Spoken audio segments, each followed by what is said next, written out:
अस्सलाम वालेकुम नाजरीन। उर्दू रंग के साथ मैं हूं मियां नवीद। नाजरीन, दुनिया इस वक्त बारूद के ढेर पर खड़ी है और माचिस की तीली दिखा दी गई है। अमेरिका और ईरान के दरमियान जंग अब बाकायदा ऐलान जंग में बदल चुकी है। डोनाल्ड ट्रंप के एक ट्वीट ने पूरी दुनिया के होश उड़ा दिए। लेकिन असल धमाका तो अब हुआ है जब ईरान ने तेहरान से लर्जा खेज जवाबी वार्निंग जारी की है। पहले जरा मंजरनामा समझ लीजिए। डोनाल्ड ट्रंप ने मंगल के दिन को ईरान के लिए तबाही का दिन करार देते हुए धमकी दी है कि वो ईरान के पावर प्लांट्स और पुलों को मिट्टी का ढेर बना देगा अगर ईरान ने इब्नाए हुर्मुज को ना खोला तो।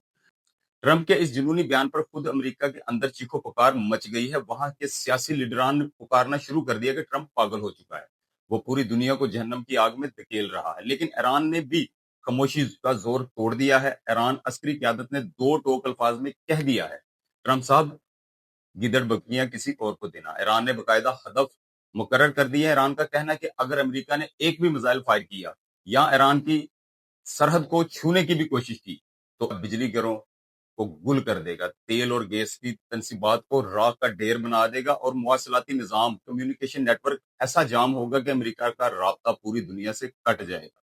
नाजरीन, ये महज बयानबाजी नहीं रही। ईरान ने वाजिया कर दिया है कि इनके मिसाइल अब सिर्फ सरहदों तक नहीं रहेंगे बल्कि अमेरिका के मुआशी सतूनों पर जाके गिरेंगे। दुनिया भर के दफाई माहरीन थर थर कांप रहे हैं। अगर अगर ये जंग ना रुकी तो बहुत बड़ा नुकसान हो सकता है।